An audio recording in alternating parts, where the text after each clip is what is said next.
Kalau bisa kita membaca yang bergaul dengan saya ini orangnya ekstrovert apa introvert. Biar kita tidak salah menyikapi dia. Kalau orang ekstrovert senang berinteraksi, tapi orang introvert lebih suka sendiri.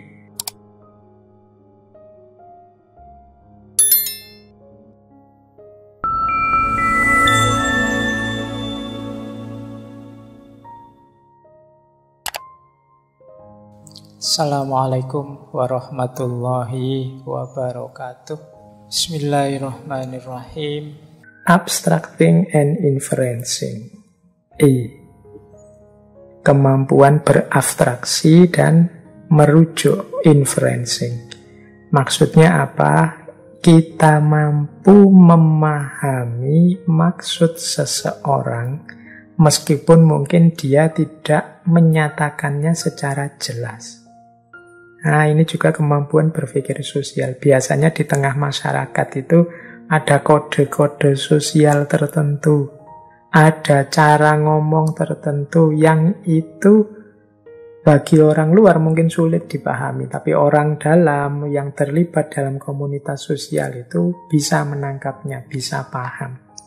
Nah, kita itu cerdas secara sosial, mampu berpikir sosial kalau kita mampu memahami maksud orang lain meskipun dia sendiri sebenarnya tidak menjelaskan secara detail, tidak menyatakannya secara jelas. Nah, ini kita berarti cerdas sosial, mampu berpikir sosial. Misalnya orang ngomongnya hanya sedikit sebentar, mungkin dia agak sulit menjelaskannya, sampai dia bingung sendiri, gimana ya maksudnya, terus dia garuk-garuk, terus dia telah-toleh saja itu, maksud dia menjelaskannya kesulitan, tapi kemudian, oh ya, aku bisa menangkap yang engkau maksud, aku ngerti maksudmu apa, meskipun belum kamu sampaikan semua. Nah, kalau kita bisa melakukan ini, sebenarnya kita sudah punya kecerdasan secara sosial, kita mampu berpikir sosial. Hanya dari kode-kode, isyarat, kemudian kalimat-kalimat pendek, kita bisa menangkap apa yang dia maksud. Kadang-kadang mungkin dari hanya sedikit gerakan, kita mampu menangkapnya, karena kita bagian dari komunitas sosial itu, sehingga kita cerdas kalau di lingkup sosial kita. Nah, ini abstracting and inferencing. Jadi, kemampuan kita untuk memahami meskipun tidak dinyatakan secara jelas, karena banyak orang yang tidak mampu menjelaskannya secara detail. Dia hanya bisa menjelaskan dengan kode-kode tertentu yang selama ini mungkin disepakati dalam konteks sosial di sana. Nah, kita bisa menangkap itu, berarti kita punya keterampilan berpikir sosial yang bagus. Yang keempat, yaitu understanding perspective. I love tadi, sekarang huruf keempat. Understanding perspective itu kita disebut cerdas secara sosial kalau kita mampu memahami sudut pandang kita sendiri dan sudut pandang orang lain. Ini yang disebut understanding perspective. Jadi kita ngerti benar, oh saya itu memahami begini karena sudut pandang saya ini. Sementara orang itu memahaminya begitu karena dia sudut pandangnya itu. Jadi dia melihat bagian ini, saya melihat bagian itu. Itu yang membuat kesimpulan kita berbeda. Nah, ini namanya understanding perspective. Oh, pantes dia bilang warnanya hijau, karena kalau dilihat dari sana memang warnanya hijau. Sementara saya menganggapnya warnanya putih, karena kalau dari tempat saya ini warnanya putih. Nah, kemampuan kita memetakan dan memahami perbedaan sudut pandang, ini adalah bagian dari kecerdasan sosial, keterampilan kita berpikir sosial. Jadi ini penting bagi teman-teman untuk mampu ini. Kalau kita sulit melakukan ini, ya biasanya terus terjadi gesekan-gesekan, konflik-konflik karena perbedaan pandangan yang sangat kuat. Tidak berarti kemudian kita harus setuju dengan pikiran dia, tapi dengan kita sadar perbedaan perspektif ini, konflik-konflik yang tidak perlu, gesekan-gesekan yang tidak penting bisa dihindari.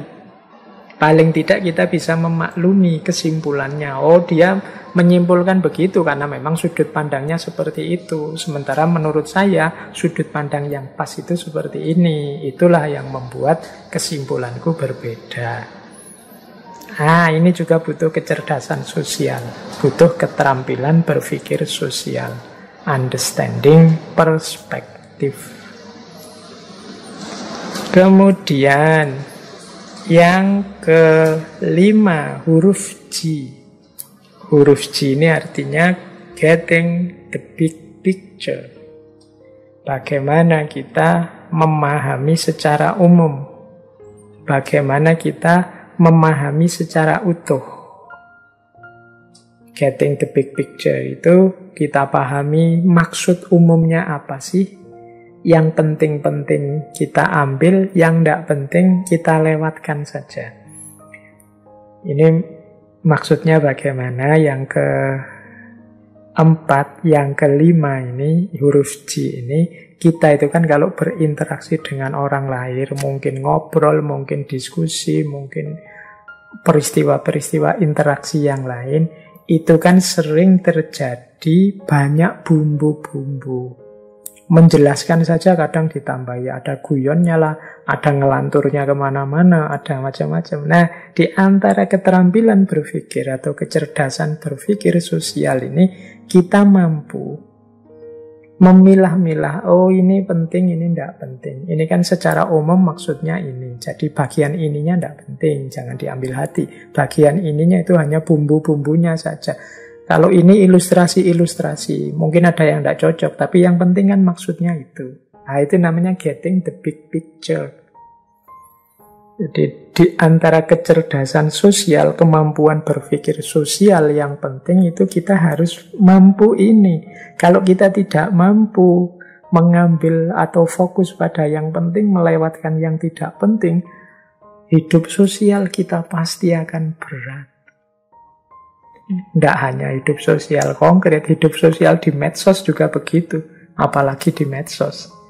Jadi kita harus pinter. Oh, ini orang ini maksudnya guyon, yang ini hanya ilustrasinya saja. Maksud intinya sebenarnya yang dia inginkan itu ini. Nah, itu kita harus bisa begitu. Jadi yang ilustrasi yang tidak penting kita singkirkan saja. Guyonan yang hanya bumbu-bumbu yang malah merusak pemahaman kita singkirkan dulu. Kita ambil dulu maksud utamanya. Ini loh sebenarnya yang dia inginkan. Nah, kalau yang ini aku setuju. Oh, itu penting dalam hidup sosial bersama orang lain. Kadang-kadang kita harus mampu yang bumbu-bumbu ya kita posisikan sebagai tempelan-tempelan. Yang guyon ya kita posisikan sebagai guyonan saja, lawaan saja untuk diketawakan. Yang ilustrasi ya kita posisikan sebagai ilustrasi untuk penyegar saja. Nah, kita menangkap yang inti, maksudnya yang penting. Nah, ini termasuk kemampuan yang harus juga kita kuasai. Jangan sampai kita kelewatan, keliru. Untuk yang penting-penting, malah kita lewatkan. Kita sibuk ngurusi yang kecil-kecil yang tidak penting. Kita sibuk marah-marah karena ada guyonannya. Kita tersinggung karena ilustrasinya tidak pas. Kita tidak cocok karena ini yang tidak penting. Kalau diurusi serius, ini jadi rame. Akhirnya dibahas yang tidak penting. Yang penting tidak terbahas. Bolehlah kita komentar sedikit. Kalau guyonanmu yang itu aku tidak setuju, tapi itu nanti saja. Topik kita kan ini secara umum. Itu boleh. Jadi tidak harus kemudian yang tidak penting itu dibahas panjang lebar. Akhirnya duduk persoalannya melenceng. Yang diinginkan tidak terpenuhi. Nah, itu huruf G. Jadi getting the big picture. Ambil yang utamanya saja. Yang tidak penting dilewatkan. Mungkin besok ada tema yang relevan, boleh yang tidak penting itu ditarik ke tengah, dibahas lagi. Itu keterampilan yang kelima. Nah, yang keenam, ini juga sangat penting dalam kehidupan sosial dan mengasah kemampuan, keterampilan kita berpikir sosial. Yang keenam ini adalah humor. Tadi kan saya sebut humor itu tidak penting, tapi dalam pergaulan sosial tertentu itu kita harus punya kemampuan humor. Kemampuan humor itu kemampuan menerima, kemampuan memahami, bahkan juga sedikit-sedikit kemampuan melakukan. Jadi kalau kita lempeng, terus serius, terus orang bosen. Mungkin jadi jenuh kayak ngaji kita belakangan ini kan serius terus saya ngomong sendirian jadi susah mau ndagel apa, mau lawaan sama siapa, wis langsung saya sampaikan materinya. Tapi kalau ada orang lain kita bisa berinteraksi, bertemu. Nah, humor ini penting. Dan kita dituntut untuk punya kemampuan humor, baik kemampuan menerima, memahami maupun melakukan. Ada loh orang itu yang kemampuan menerima humornya rendah. Jadi dia tidak bisa diguyoni. Kalau ada orang guyon dia tanggapi serius. Orang guyon itu kan kadang-kadang membuat fragmen-fragmen abstrak, membuat cerita-cerita karangan yang penting lucu. Tapi orang-orang yang tidak bisa menerima humor itu kadang-kadang malah tidak tertawa, menanggapinya serius. Nah, ini juga penting kita belajar untuk menemukan titik lucunya, titik humornya, sehingga karena itu maksudnya humor kita bisa ketawa. Jangan dikira ini mudah. Banyak orang kesulitan.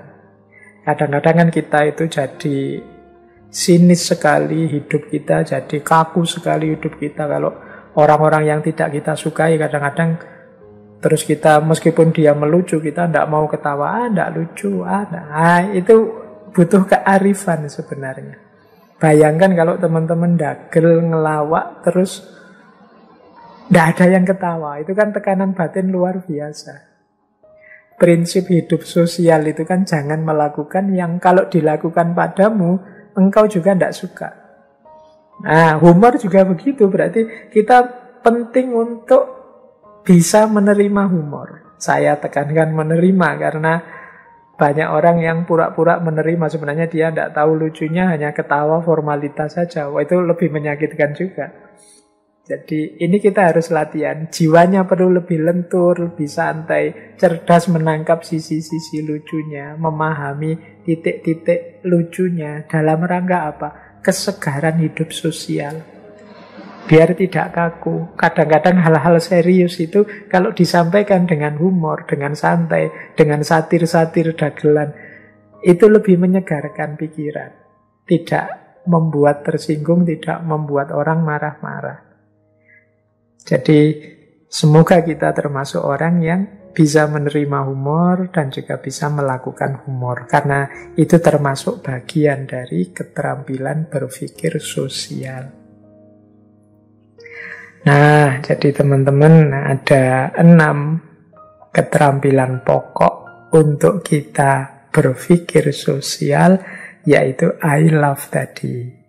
Yang pertama kita mampu berekspresi, initiating, bagaimana kita menggunakan bahasa yang bisa dipahami orang. Bagaimana kita mampu mendengar. Jadi yang pertama itu bisa mengungkapkan, bisa bicara.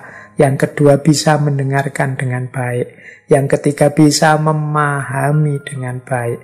Meskipun pernyataannya tidak terlalu jelas. Yang keempat bisa memetakan sudut pandang yang berbeda. Yang kelima bisa milih mana yang penting, mana yang tidak penting. Dan yang keenam bisa melakukan humor atau menerima humor. Biar tidak terlalu kaku, tidak terlalu serius hidup kita. Biar hidup kita segar, menyenangkan. Bumbu-bumbu humor penting untuk sekali dua kali kita tampilkan. Tuh yang pokok-pokok. Jadi mari kita latihan agar punya 6 keterampilan berpikir sosial tadi. Terus kita lanjutkan. Nah, tadi ini uraian lebih jauh tentang perspektif tadi. Atau istilah lainnya perspektif taking. Jadi perspektif taking. Mengambil perspektif. kemampuan memahami diri dan orang lain. Apa sih yang kita pahami dari orang lain itu? Ini secara umum kita dituntut untuk memahami paling tidak 5 aspek. Kalau bisa, semakin bisa kita memahami 5 aspek ini, semakin lancar kemampuan kita berinteraksi dengan orang lain. Semakin kita bisa relate dengan orang lain. Yang pertama apa? Yaitu pemikiran dan emosi, thought. Kita bisa memahami pikiran-pikiran dia, gagasan-gagasan dia, dan emosi dia.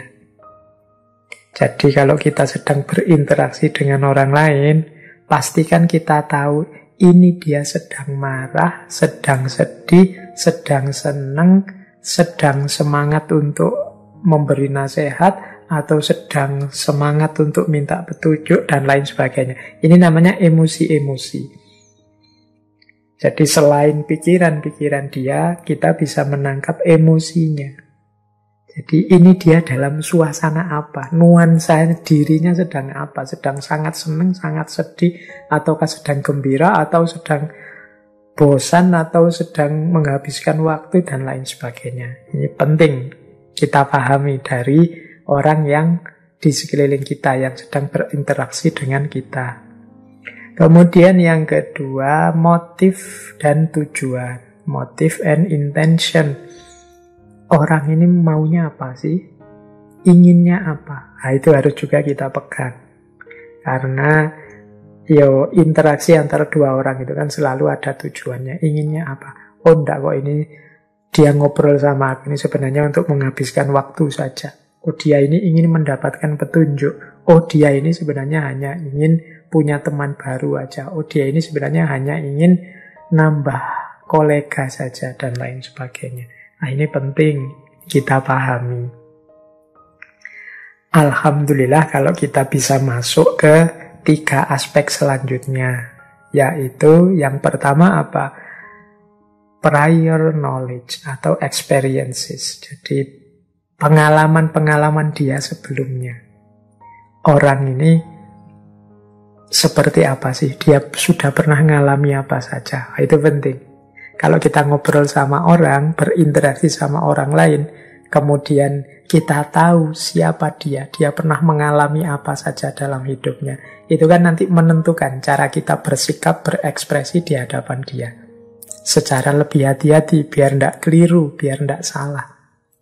Nah itu namanya prior knowledge. Kita tahu, oh orang ini dulu pernah mengalami kejadian luar biasa, misalnya keluarganya mengalami bencana ini, sehingga dia ini sekarang jadi orang yang agak murung. Nah ini, kalau kita lebih punya data ini akan lebih nyaman kita berinteraksi, sehingga mungkin dalam berkomunikasi kita bisa menghindari hal-hal yang tidak mengenakkan dan bisa menjaga kenyamanan kita bersama dia. Nah, itu yang ketiga, experiences. Yang keempat, belief. Prinsip-prinsip hidupnya, termasuk mungkin agamanya. Meskipun ini sebenarnya kadang jadi urusan yang sangat privat, tapi kita tahu juga lebih nyaman dalam bergaul, dalam berinteraksi. Karena kalau kita tahu kan bisa menjaga. Misalnya, ini beliau ini Muslim apa Kristen ya? Kalau beliau Kristen ya, acara kita yang hari Minggu mending kita pending saja deh. Mungkin dia mau ke gereja. Oh enggak, dia Muslim. Oh kalau begitu karena dia Muslim kita bikin acara tapi jangan hari Jumat ya. Nah, itu lebih nyaman interaksi. Identitas yang jelas. Ini menurut saya penting juga identitas yang jelas itu. Meskipun bagi banyak orang memang kadang-kadang ini urusan yang privat, tidak perlu tampak-tampakkan. Ya, tapi dalam konteks tertentu pergaulan kadang-kadang kita tahu dia ini siapa, agamanya apa, kelompoknya apa, alirannya apa, itu memudahkan kita bersikap biar tidak keliru, biar kita bisa menghargai dia, tidak menyinggung dia. Nah, ini dalam perspektif ini menurut saya juga ada pentingnya kita tahu belief-nya, prinsip-prinsip hidup termasuk agamanya, bahkan mungkin termasuk organisasinya. Misalnya dalam Islam itu kan misalnya ada orang yang setuju kalau sholat subuh ada kunutnya atau tidak ada, setuju, lebih milih tidak kunut. Nah, ini kan sederhana sebenarnya, tapi kalau kita tahu teman kita ini pendiriannya seperti apa kan enak. Kan kita sering ditanya, kamu kunut atau tidak? Biasanya kan kita terus jawab, terserah saja, saya kunut bisa, enggak kunut bisa. Oh, ini menyulitkan teman jawaban yang seperti ini itu. Kita yang diberi jawaban itu kan jadi bingung ini. Wah, ini saya kunut apa enggak ya, jadi rumit. Tapi kalau tegas, saya biasanya kunut, tapi enggak kunut juga enggak apa-apa kok. Tapi ini lebih nyaman jawaban seperti ini. Oh ya sudah, karena sampean biasanya kunut, saya tak kunut sajalah. Wong yo sama-sama enggak wajib, tapi saya menghargai sampean. Loh, pergaulan yang jelas gini kan enak. Engkau siapa, pendirianmu apa, dan kita saling menghargai. Lah kalau kita sama-sama enggak jelas kan enggak tahu jalannya, cara menghargainya gimana. Jadi itu penting dalam berpikir sosial. Kalau bisa, karena memang dalam kondisi tertentu kita sulit untuk masuk ke ranah privatnya orang. Dan yang terakhir juga penting, personality. Personality ini kepribadian. Kalau kita tahu orang ini kepribadiannya gimana ya, mudah marah atau sabar, atau ini orang ini tegas, ataukah orang ini santai. Kalau tahu kan enak. Cara menyikapi, memposisikan diri kita di hadapannya kan enak. Jadi karena memang pergaulan yang baik, berpikir sosial yang tepat, itu semakin banyak variabel orang-orang di sekeliling kita yang kita tahu, kesimpulan-kesimpulan yang kita tarik dari pemikiran sosial kita akan jauh lebih tepat. Kita akan lebih pas memahami orang lain. Ya termasuk memahami diri kita sendiri. Sebelum memahami orang lain kan memang jalannya memahami diri kita sendiri. Jadi kita siapa, dia siapa, itu penting. Setelah jelas aku siapa, dia siapa, tinggal kita atur bagaimana sih jalan kita untuk saling menghormati, saling menghargai, bekerja sama mewujudkan ideal cita-cita kita bersama. Baik, jadi itu perspektif taking. Jadi bagaimana kita mengambil perspektif. Kalau kita tahu hal-hal 5 tadi, kita sekarang bisa memahami sudut pandang orang yang berinteraksi dengan kita. Kita paham pikiran-pikiran dan emosinya, kita paham motif dan tujuannya, kita paham pengalaman-pengalaman dia sebelumnya, prinsip-prinsip kepercayaannya, dan juga kepribadiannya. Baik, ambil nafas sebentar. Mungkin teman-teman ingin minum dulu atau ingin ngapain dulu, silahkan. Semoga yang depan-depan tadi sudah bisa ditangkap sedikit-sedikit, semoga sudah mengendap. Oke, kita lanjutkan. Jadi kita sudah belajar sedikit malam hari ini tentang apa itu berpikir sosial, keterampilan apa saja yang harus kita miliki dalam berpikir sosial, kemudian bagaimana cara kita memahami orang lain, aspek-aspek apa yang harus kita pahami. Kita lanjutkan di antara yang tadi kita bahas tentang aspek-aspek yang harus kita pahami. Penting untuk kita mendalami juga kalau memang mungkin dan mampu, yaitu aspek kepribadian. Ini teman-teman bisa banyak belajar dari wilayah psikologi. Menurut catatan saya, untuk memahami seperti apa sih kepribadian seseorang itu. Ini saya ambil beberapa dari teori psikologi. Ada 4 jalan kita bisa memahami pribadinya orang lain. Yang pertama, melalui caranya berekspresi. Yang kedua, kita pahami melalui caranya memperoleh informasi. Yang ketiga, kita simpulkan dari cara dia memutuskan. Dan yang keempat, kita simpulkan dari caranya bertindak, caranya melakukan sesuatu. Jadi ini 4 strategi untuk memahami kepribadian orang lain. Gaya ekspresinya, cara dia memperoleh informasi, cara dia memutuskan, dan cara dia bertindak. Mari kita lihat satu-satu ya. Macam-macam dari 4 hal tadi. Yang pertama, gaya berekspresi. Ini kalau dalam dunia psikologi, dulu kita pernah belajar tentang seorang filosof psikolog namanya Jung, atau lengkapnya Carl Gustav Jung. Dulu kita membahas beliau dalam babak atau episode 1 bulan kita membahas tentang kepribadian. Nah, dari teorinya Jung ini, dalam hal gaya berekspresi manusia bisa dibedakan 2 gaya. Yang pertama gaya ekstrovert, yang kedua gaya introvert. Nah, ini penting kalau kita bergaul dengan orang lain.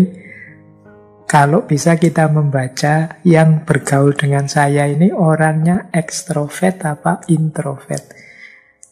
Biar kita tidak salah menyikapi dia. Kalau orang ekstrovert itu orang yang lebih fokus pada hal-hal yang kelihatan, yang lahiriah. Pada tindakan, pada peristiwa, pada orang-orang. Sementara yang introvert lebih fokus pada hal-hal batin, emosi, rasa, pengalaman. Kalau orang ekstrovert senang berinteraksi, tapi orang introvert lebih suka sendiri. Orang ekstrovert senang dengan keramaian. Kalau orang introvert suka dengan ketenangan. Nah, ini kan berarti kalau kita tahu, oh orang ini introvert, jangan diajak keluar-keluar lama-lama. Dia tidak suka pada keramaian-keramaian. Kalau ngajak jalan yang arahnya menuju ketenangan, kedamaian, mungkin di tempat-tempat yang tidak terlalu ramai, yang sifatnya kontemplatif, dan lain sebagainya. Kalau orang introvert. Kalau orang ekstrovert, ya tidak masalah. Kita ajak ke keramaian, kita ajak bertemu orang banyak, dan lain sebagainya. Nah, ini perlu kecerdasan. Kita menyikapi lawan komunikasi kita. Kalau orang ekstrovert lebih suka aksi. Kalau yang introvert lebih suka refleksi. Nah, ini juga penting kita pahami. Jadi, mungkin kalau kegiatan-kegiatan lapangan yang rame, yang ketemu banyak orang, ini lebih asik kalau ngajak orang ekstrovert. Tapi kalau kegiatannya sarasehan, diskusi, pendalaman-pendalaman, nah orang introvert mungkin lebih asik. Kalau orang ekstrovert itu lebih fokus pada keluasan. Sementara orang introvert itu lebih fokus pada kedalaman. Orang ekstrovert lebih suka didengar dan dilihat. Sebaliknya orang introvert mungkin lebih suka melihat dan mendengar saja. Nah, ini kan berbeda. Jadi kalau kita mengamati gaya berekspresi teman kita, orang-orang sekeliling kita, saudara kita, atau siapapun, bisa kita pahami kepribadiannya paling tidak dari 2 kategori ini. Nah, kalau kita sudah paham, kita bisa mencari yang cocok dengan tipe-tipe ini. Oh, adikku yang nomor sekian ini agak introvert. Berarti kalau tak ajak jalan, lebih suka ke mungkin gunung-gunung yang sepi, atau laut-laut yang tidak terlalu ramai. Sementara adikku yang ini, dia ekstrovert, ekspresif. Mungkin dia suka kalau ke taman bermain yang ramai, atau ke alun-alun, atau kemana. Nah, ini salah satu jalan bagi kita untuk memahami kepribadian. Gaya ekspresi. Apakah ekstrovert atau introvert? Jalan memahami kepribadian yang lain dalam rangka agar kita cerdas secara sosial, berpikir sosial yang canggih adalah kalau mampu, mari kita gali bagaimana cara orang-orang sekeliling kita, teman kita, atau siapa saja, cara dia memperoleh informasi. Jadi, cara dia memperoleh pengetahuan. Dia ini dapat pengetahuan banyak dari mana. Nanti ada dua gaya, dua jenis. Kalau tadi ekstrovert, introvert, kalau cara memperoleh informasi ini ada dua jenis, yaitu sensing dan intuiting. Jadi kalau sensing itu mungkin memahami secara materi, pemahaman berdasarkan yang kelihatannya saja pakai panca indera. Kalau intuiting itu memahami dengan intuisi, dengan inspirasi, dengan imajinasi. Kalau yang sensing ini mengandalkan yang kelihatan, panca indera. Fokusnya pada masa kini, jadi yang sekarang kelihatan. Kalau intuiting itu biasanya fokusnya pada masa depan, ide-ide, kemungkinan-kemungkinan yang bisa terjadi. Kalau orang dengan gaya sensing itu biasanya fokus memperhatikan detail kecil-kecil yang tampak-tampak. Jadi teliti sekali, mungkin ada keliru-keliru dikit yang bisa dicari, dia akan kelihatan. Tapi orang intuiting itu lebih suka melihat secara umum, general. Lebih fokus pada kesan-kesan awal, kesan umum yang ada apa. Jadi dia kurang memperhatikan detail. Tapi dia lebih mengarah pada perspektif-perspektif. Kalau orang sensing suka dengan yang praktis, practical, yang bisa dijalankan. Kalau orang intuiting lebih suka inovasi-inovasi, membuat baru. Orang sensing lebih suka konsistensi, menjalankan tradisi yang selama ini berjalan, aturan yang sudah disepakati bersama. Ini gaya sensing. Tapi gaya intuiting lebih suka mencari kesempatan, peluang baru, inovasi-inovasi baru. Nah, ini dua gaya yang berbeda. Saya tidak menyebut mana yang baik, mana yang buruk. Dua-duanya baik. Hanya saja berbeda. Beda cara memperoleh informasi. Beda, ini kalau dalam bahasa filsafat ini perbedaan epistem. Jadi perbedaan cara memperoleh pengetahuannya. Yang satu gaya sensing, yang satu gaya intuiting. Ya kita akan menyikapi dua gaya ini secara pastinya berbeda. Yang satu lebih suka inovasi, yang satu lebih suka patuh aturan, menjalankan norma-norma yang sudah ada. Wah, ini kan beda. Jadi sikap kita pun nanti harusnya beda menghadapi dua orang ini. Kalau orang yang sukanya intuiting, mencari kesempatan, peluang, inovasi baru, kok kita paksa agar patuh pada aturan, konsisten, jangan berpikir macam-macam, dia akan sangat tersiksa. Kalau seperti itu gaya kita di depan dia, ya itu namanya kita tidak cerdas secara sosial, tidak mampu berpikir sosial dengan baik. Nah, ya bisa jadi kita jadi putus hubungan dengan dia, wong dia tersiksa dengan hadirnya kita. Itu yang kedua. Yang ketiga, cara memutuskan. Jadi cara mengambil keputusan. Ini juga ada dua gaya. Gaya yang pertama, gaya thinking, berpikir. Gaya yang kedua, gaya feeling, merasa.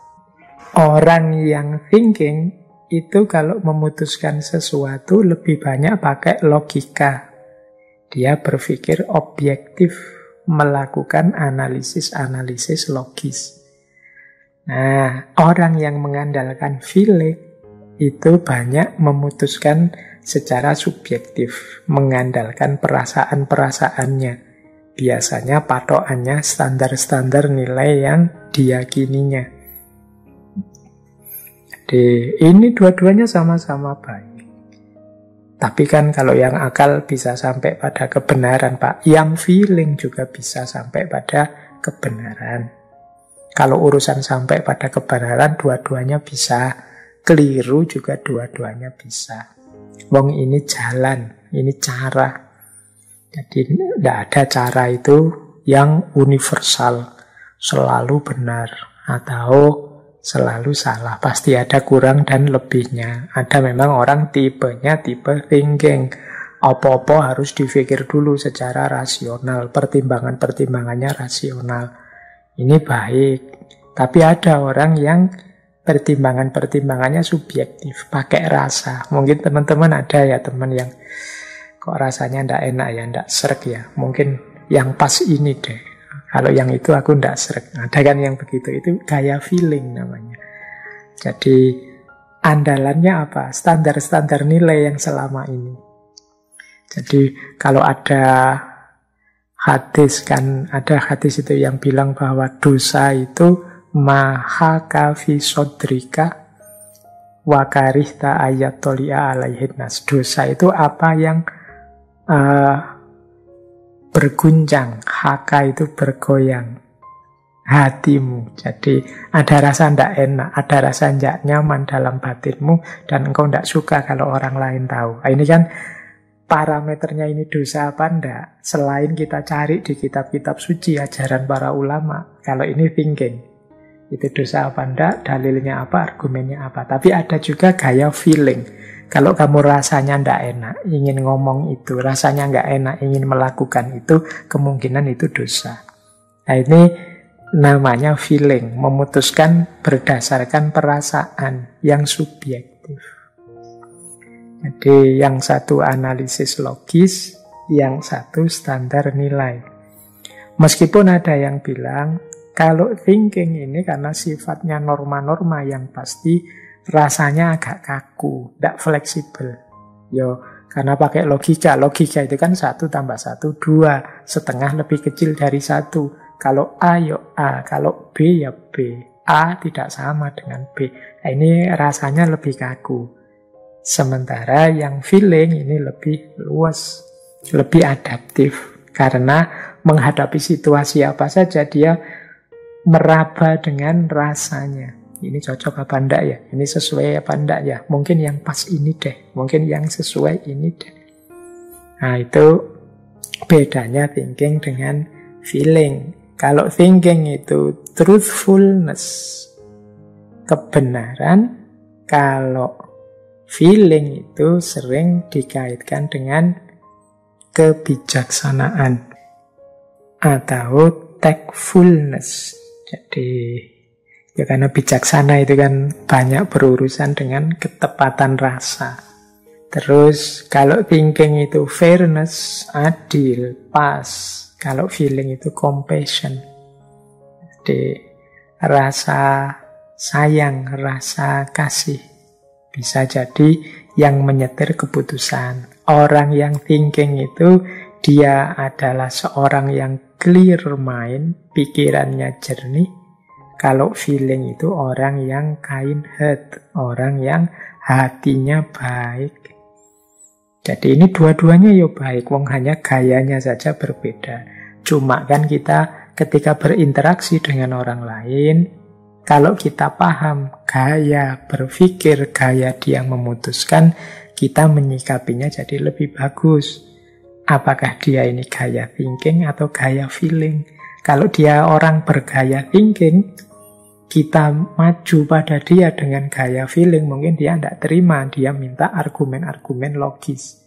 Kalau kita punya teman yang gaya feeling, kalau kita maju pada dia dengan gaya thinking, dengan analisis logis, dia tidak akan terlalu merasa nyaman. Karena ukuran dia adalah standar perasaan, cocok atau enggak.